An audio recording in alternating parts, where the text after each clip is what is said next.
पूछेगा अल्लाह लाया है क्या क्या, पूछेगा मौला लाया है क्या क्या। মানুষের ভিডিও করা, আমি ভিডিও করি, পোলা মানুষ, আমি বকা খাই হারা পারি না। একজন মেয়ে মানুষ আমার ভিডিওতে জীবনে নিলে ভুলেও ওই যে মসজিদে নামাজ পড়বেন ওই মসজিদটা আপনার জন্য সাক্ষী হয়ে যাবে। আর যা দেখবেন অন্য অন্য মসজিদগুলো কত সুন্দর করে ডেকোরেশন করছে। আমি যদি এটা না খাই এটা নষ্ট হইব খাবারটা, আবার আমি যদি খাই তাহলে কি হইব, আমার পেট নষ্ট হইব। সো হোয়াট আই ডু, গাড়িওয়ালারা মাগনা ঈদের দিন নতুন নতুন পোশাক পরে বিভিন্ন জায়গায় সুন্দরভাবে ঘুরতে পারে, মানুষরা দেখাইতে পারে নিজের যাতে কোনো ভালো লাগে না থাকো। 60 বছর হায়াত থাকে তাহলে তার কি হয়, 20 বছর ঘুমে চলে যায়। আর যদি অর্ধেক দিন ঘুমায় কোনো ব্যক্তি তো তাহলে তার কি হইলো, 30 বছরই ঘুমে চলে গেল। এটা কিন্তু খুব গুরুত্বপূর্ণ একটা বিষয়। চলে যাওয়ার ভয় থাকলে দুনিয়ার সমস্ত আনন্দই তুচ্ছ মনে হয়।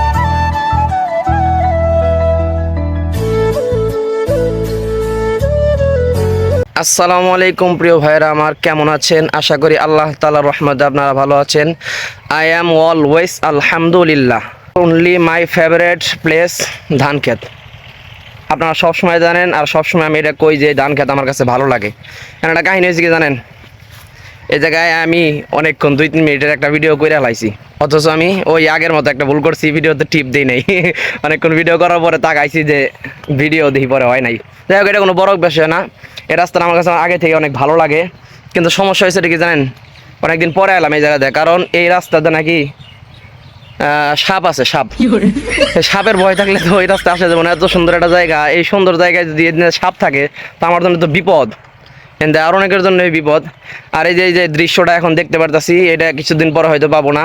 ওই ভিতরে থাকলে এই দুনিয়ার শান্তি, আরাম, আয়েশ, সুখ শান্তি সব কিছুকে তুচ্ছ মনে হয়। তো কয়েকদিন পরে জামগা পাবো না একটা, যেমন এখন আছে গ্রিন কালার, হয়তো কয়েকদিন পরে হয়ে যাবে গোল্ডেন কালার, কারণ ধান হয়ে যাবো, পাইকা যাবো। এতদিন আমি আসুম কিনা জানি না। আর এখন আমার এই ডাক্তার বানাইছে উমর থেকে যাওয়ার লাগবো আমার এখন নানির বাড়ি ইমার্জেন্সি ভাবে। আর একটা জিনিস আপনাকে দেখাই, এই দেখেন আকাশটা একটু কালা কালা মেঘলা। তো এই মেঘলা আকাশটা একটা সময় ভয় পাইতাম যে বৃষ্টি আসবো, যেদিন বৃষ্টি আসবো ওই দিনটাই মাটি হয়ে যাবো। আসলে বিষয়টা এমন না, বৃষ্টিটা অনেক দরকারি, এখন অনেক উপকারী। কারণ রাস্তাঘাটের যে ধুলাবালি, গতকালকে বুঝছি যে অক্সিজেন ছাড়া ধুলাবালি রাস্তায় থাকলে ওরে বাবা খুব অবস্থা খারাপ হয়ে গেছিলো গতকালকে। খালো ডাক পারতেছে, নানির বাড়ি যাওয়া লাগবো তাড়াতাড়ি। শুভ সকাল সবাইকে, আশা করি ভালো আছেন। একটা জিনিস আপনাদেরকে বলি, আমি ফজরের নামাজটা পড়ে অধিকাংশ সময় বেশিরভাগ দিনই ঘুমাই যেদিন বাড়িতে থাকি।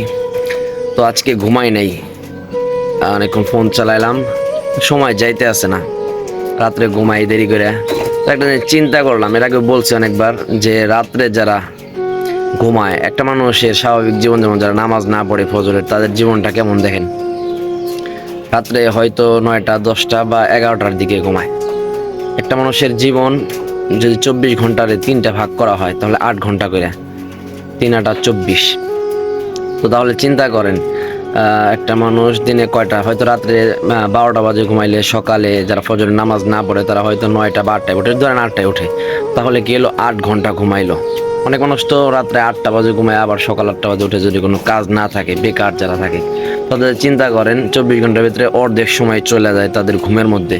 আর যাদের মনে করেন 3 ভাগের 1 ভাগ অর্থাৎ 8 ঘন্টা চলে যায়, মানে চিন্তা করেন ওই ব্যক্তির যদি 60 বছর হায়াত থাকে তাহলে তার কি হয়, 20 বছর ঘুমে চলে যায়। আর যদি অর্ধেক দিন ঘুমায় কোনো ব্যক্তি তো তাহলে তার কি হইলো, 30 বছরই ঘুমে চলে গেল। এটা কিন্তু খুব গুরুত্বপূর্ণ একটা বিষয়। দিন অনেক বড়, অনেক নিয়ামতপূর্ণ। যারা ফজরের নামাজ পড়ে, নামাজের পরে না ঘুমায় কাজটা শুরু করে, তারা জানে একটা দিন কত বড়। আর গরমের দিন আসতেছে সামনে, এটা আরো বড় দিন হবে, তখন বুঝে আসবে যে একটা দিনের অনেক মূল্যায়ন। আসলে মানুষ অধিকাংশ সময় মানে গুরুত্বহীনভাবে ইয়ের সাথে কাটায় দেয়, এটা ঠিক না। আসলে গুরুত্ব দেওয়া দরকার। একটা দিনের অনেক মূল্য, প্রত্যেকটা সময় সেকেন্ডের অনেক দাম। একবার সুবহানাল্লাহ, আলহামদুলিল্লাহ, আল্লাহু আকবারের যে কত দাম, এটা মানুষ মৃত্যুর পরে বুঝবো।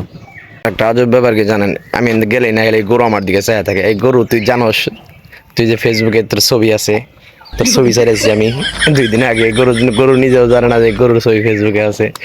গরুর কাছে চাইয়া থাকে, একটু খেয়ার জন্য মন হয়। জার্নি ভ্রমণে গেছিলাম বুঝছেন, তাতে বুঝলাম কি হুন্ডা মুন্ডা ছাড়া ভ্রমণ করা, জার্নি করাটা খুবই রিস্ক, খুবই কষ্টকর। নিজের একটা নিজস্ব বাইক না হইলে বা নিজস্ব প্রাইভেট কার না থাকলে অন্যের গাড়িতে ভ্রমণ করে একেবারেই ফায়দা নাই, মানে একেবারেই লাভ নাই, লস লস বলতে মানে সুবিধা নাই। আর গাড়িওয়ালাকেও খুব সুবিধা আছে। গাড়িওয়ালাকেও সুবিধা কেমন, মনে করেন যে গাড়িওয়ালারা মাগনা ঈদের দিন নতুন নতুন পোশাক পরে বিভিন্ন জায়গায় সুন্দরভাবে ঘুরতে পারে, মানুষদের দেখাইতে পারে নিজের নিজের, যাতে কোনো ভালো লাগে না থাকো। অবশেষে যে জিনিসটার অপেক্ষায় ছিলাম, মনে হচ্ছে আসবো আর কি, ম্যাগ আসবো। ম্যাগের খুব দরকার, কারণ হইলো খুব বেশি রাস্তায় ধুলাবালি হয়ে গেছে, ম্যাগ দরকার অনেক। এই ভিডিওটা আমি এখন হুদাই চালু করছি, বুঝছেন? মানে যদি কারণ বলি তাহলে জাস্ট এতটুকু কারণ, এটা হলো কারণ। মানে গাঙ্গের পারে নাই সেটু ঘুরবেন নিগে, সুন্দর বাতাস এখানে একটু দেখার নিগেই, তাছাড়া আর কোনো নাই। আর হলো একটা কথা আছে, ওই জায়গায় করার ইচ্ছা নাই আর কি, তারপরে হালকা করে কই কথাটা হলো এরকম যে গতকাল গিয়েছিলাম সিংগাইর। তো সেখানে সিংগাইরে এক মসজিদে নামাজ পড়লাম। নামাজ পড়ার সময় অনেক ভালো লাগলো আর কি, নামাজ পড়ে এমনি ভালো লাগে। আমার এটা ইচ্ছা অনেক জায়গায় দূরে দূরে কোনো জায়গায় গেলে, আপনাদেরও মানে আমি মনে করি যে কোনো জায়গায় গেলে মনে করেন যে ওই এলাকায় মনে করেন কোনো জায়গায় এলাকায় বেড়াইতে গেলেন, সে এলাকায় যে মসজিদে নামাজ পড়তে যাবেন, বা কোনো দূরে ট্যুরে গেলেন, জার্নি করলেন, সেখানে যে নতুন নতুন মসজিদে নামাজ পড়তে যাবেন, আপনার মন মানসিকতা ভালো হইব। কারণ দূরে যায় নামাজ পড়লে এক নম্বরে সর্বপ্রথম হয় কি, ওই যে মসজিদে নামাজ পড়বেন ওই মসজিদটা আপনার জন্য সাক্ষী হয়ে যাবে। আর যায় দেখবেন অন্য অন্য মসজিদগুলো কত সুন্দর করে ডেকোরেশন করছে, আমার কাছে এইগুলো হলো ভালো লাগে। এই যে কিছুদিন আগে গেছিলাম না, ওটা আপনার দেখামনি পরে এক সময়, যে সেই মসজিদটা গ্রামে একটা মসজিদ, কিন্তু খুব সুন্দর একটা ডেকোরেশন করছে, আমার কাছে খুব ভালো লাগছে ওই মসজিদের ডেকোরেশনটা। করে করলাম এই জায়গায়, মানে কোনো যেহেতু কোনো বিষয় নাই, কোনো কারণ নাই, কি নিয়ে উল্টা পাল্টা কথা তো সারাদিনই কই।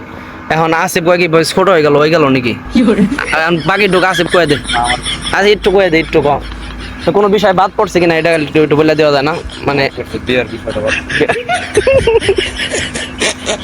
বিয়াটা খুবই, বিয়ার নাম নিলেই এখন ডর করে, আবার যদি যা দেই হালাই একজন দেখলেই তো আমার, এমনিতেই যে অবস্থা চলছে, মাঝখানে একটু বিয়ার আলাপ করছিলাম, পরে খুব ভয়াবহ অবস্থা আমারই আর কি, যে এটা তো পাওয়া যাবে না, স্টোরি পাওয়া যাবে না, অনেক খারাপ কাহিনী এই বিয়ে নিয়ে। হ্যাঁ, বিয়ার নাম নিলেও বেজাল, বিয়াটা হঠাৎ করে পলায়া লুকায়া কইরা আলান ভালো। আমি মনে করি এই জামানায় কেউ যদি মনে করে যে আত্মীয় স্বজন সবাই দাওয়াত দিয়ে ধুমধাম করে ডেকোরেশন করে বিয়া টিয়া করবো, এটা করতে হইলে একটা ছেলের আগে নিজের যোগ্য হইতে হইব। অযোগ্য ছেলেরা কখনো এই স্বপ্ন দেখলে লাভ নাই, এই স্বপ্ন দেখলে পলানো ছাড়া উপায় নাই। এক হইলো কি, পলানোটা যদিও খারাপ, কিন্তু দিন শেষে ওইটাই ভালো আমি মনে করি। এখন যে জামানা, না পলানো ছাড়া ওই ধুমধাম করে বিয়ে টিয়া করবে গেলে আর হয় না।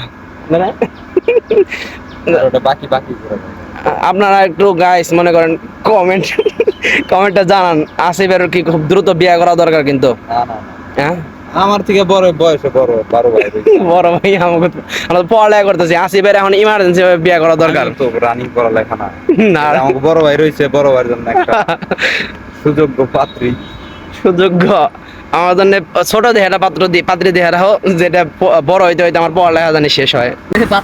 আমার সাথে আর একজন আসছে, তারা আমি এখানে বসায় রাখছি, ওরে আমি কিছু জিগাইলাম না। ওয়ালাইকুম আসসালাম, কেমন আছেন? ঈদ মুবারক। আলহামদুলিল্লাহ ভালো আছি। এতদিন পরে ঈদ মুবারক। গতবার ঈদের দিনে এই জায়গায় ঘুরতে আসছিলাম, এবার আসা হয় নাই।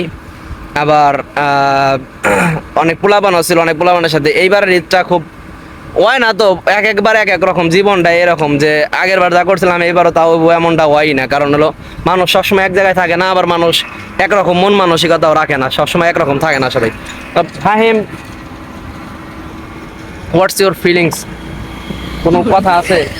মাঝে মাঝে মন চায় অনেক সময়, আমার কি একটা মন মানসিকতা, আমি মাঝে মাঝে এরকম মনে হয়, আমি যখন ভিডিও করি আশেপাশে কোনো মানুষ থাকলে হয়তো তারা কিছু একটা কইতে চায়, কিন্তু আমি তাদের সামনে যখন আবার ক্যামেরা নিয়ে যায় তখন আবার চিন্তায় পড়ে যায়, হ্যাঁ কি করবো ওই করুম। এখন এরকম কোনো কথা মনের মধ্যে আছে কি যে তোমরা মেসেজ দিতে চাও সমাজকে, বা আমাদের এলাকার মানুষই তো দেখে, এলাকার কিছু পোলাপানকে, যে কারো ব্যাপারে যে ওর বিয়ে করা দরকার, বয়স হয়ে গেছে, বিয়ে করে না, বা আর এরকম মনে করো মোটিভেশনও দিতে পারো কোনো, এই যে বড় ভাই আমাদের বড় ওই আমার ব্যাপারে কইতে ওইটা না, মনে করো কোনো মোটিভেশন স্পেস, তো গুরুত্বপূর্ণ কথা যে প্রেম করা ভালো না, জীবনে অনেক সময় নষ্ট হয় প্রেম করলে। প্রেম করা ভালো। হ্যাঁ, প্রেম করা অভিজ্ঞতা ভালো। অভিজ্ঞতা করে সংসারের আগে একটু অভিজ্ঞতা হয়। পরে, পর বিয়ার পরে কি হয়? বিয়ার পরে তো একটু আইডিয়া থাকে না, বিয়ার আগে আইডিয়াটা আগে হয়।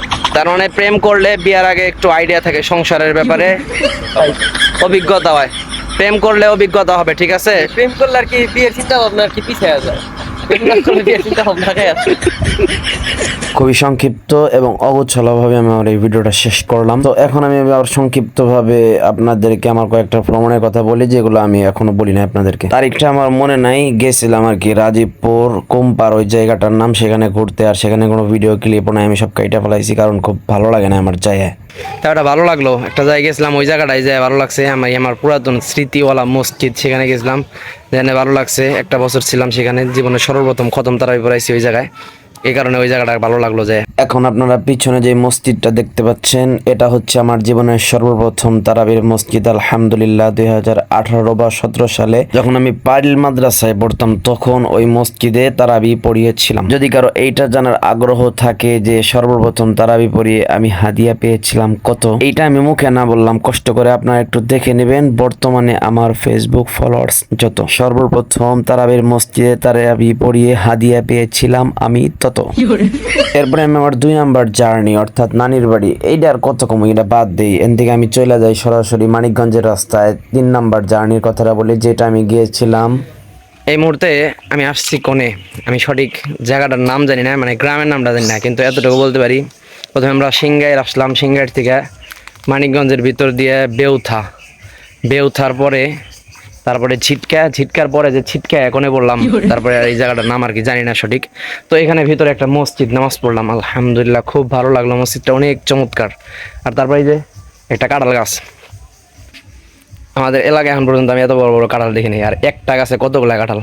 আর শুধুমাত্র কাঁঠাল না, এলাকাটা অনেক সুন্দর, গ্রাম্য পরিবেশ। আমি যদিও গ্রামে থাকি, তারপর ওইটা আমার কাছে খুব ভালো লাগছে। এরপরে মসজিদে গেলাম, গোল্ডেন মসজিদ, চমৎকার, খুবই ভালো লাগলো আমার কাছে মসজিদটা। আর ওইখানে যে উদ্দেশ্যে গিয়েছিলাম অর্থাৎ দাওয়াত খাইতে, সেখানে খাওয়াটাও খুব ভালো লাগলো, পারফেক্ট। তারপরে সেইখানে মানুষের ব্যবহার, হুজুরদের বয়ান শুনলাম, খুব মারাত্মক, এক কথায় এভরিথিং পারফেক্ট, আলহামদুলিল্লাহ। আর সেইখানে অনেক প্রবলেমসও আছে, সেগুলো আমি হাইড করলাম, বললাম না, কারণ ওই একই প্রবলেম আমি দেখছি পুরো বাংলাদেশে আছে বা প্রত্যেকটা এলাকায় আছে। অতএব অন্যের দোষটা বলার আগে নিজের দিকেও তো একটু তাকাইতে হইব, তাই না? আর একটা কথা কি জানি বলতে চাইছিলাম, বাট আমি ভুলে গেছি, কারণ বাড়িতে অনেক মানুষ, তাদেরকে ডিস্টার্ব না করলাম, এই কারণে আমি একটু দূরে চলে এলাম। এখন একটা কথা বলি, আপনারা একটু শুনবেন আর একটু ভালো করে বুঝবেন বিষয়টা। আপনাকে যে ছেলে বা যেই মেয়ে সময় দেয়, সে কি সত্যি আপনার ভালো চায়? ভালো যদি চাইতো তাহলে তো আপনাকে সময়ই দিত না, কারণ সে তার নিজের কেরিয়ারটা গড়তো, সে ছেলে হোক বা মেয়ে, উভয় কি বলতেছি কথাগুলো। অর্থাৎ এই প্রেম প্রীতির নামে ছেলে মেয়েরা যে এই সময়টা এক একজন আরেকজনকে দেয়, এটাকে মানুষ ভালোবাসা বলে। আমি তো মনে করি এটা একটা ধরনের অলসতা, নিজের সময় নষ্ট, নিজের মোবাইলে চার্জ নষ্ট। আপনি মনে করেন যে সারাদিন আপনাকে সময় দিল, এর মানে আপনারা ভালোবাসে। আমি তো মনে করি না এটা ভালোবাসে, কারণ আপনাকে যে সময় দেয়, অর্থাৎ সে তার মা বাবারে বা স্কুল কলেজ বা তার যে কাজটা থেকে ওই কাজটা বাদ দিয়ে ওগুলারে ফাঁকি দিয়ে আপনারা সময় দেয়, এর মানে তো অলসতা। আর কথাগুলো আমি গুছিয়ে বলতে পারলাম না, কারণ হচ্ছে এগুলো স্ক্রিপ্ট লেখা নাই, জাস্ট একটু মাত্র আমি একটু ধারণা রেখে দিয়েছিলাম, সেখান থেকে আমার মনের কথাগুলো অগুচ্ছালোভাবে বললাম, হয়তো আপনারা বুঝতে পারছেন। এছাড়াও একটা কথা আছে না, অনলি ক্যান লিজেন আন্ডারস্ট্যান্ড, বুদ্ধিমানরা তাদের ইশারায় বোঝা যায়। আর একটা বিষয় বলে শেষ করে দিই, আমি জানি না আপনার চরিত্র কেমন, আপনি খুব ভালোভাবে জানেন, আর আল্লাহ তাআলা জানেন আপনার চরিত্রের ব্যাপারে। এখন আপনি যদি ছেলে হন, তাহলে আপনার চরিত্রের ছেলের সাথে আপনার বোনের বা আপনার বিয়ের পরে আপনার মেয়ের বিয়ে যদি দিতে ভয় পান, তাহলে এখনো সময় আছে, আপনি আপনার চরিত্রকে বদলান। আর সেম টু সেম কথা একজন মেয়ের জন্য, আশা করি বুঝতে পেরেছেন। তো প্রিয় ভাইয়েরা আমার, দেখতে দেখতে ভিডিওটা অনেক বড় করে ফেলেছি, আর চাচ্ছি না বড় করতে। তো ভালো থাকবেন, সুস্থ থাকবেন, আর ফিলিস্তিনের মুসলমানদের জন্য দোয়া রাখবেন। আসসালামু আলাইকুম ওয়া রাহমাতুল্লাহি ওয়া বারাকাতুহু।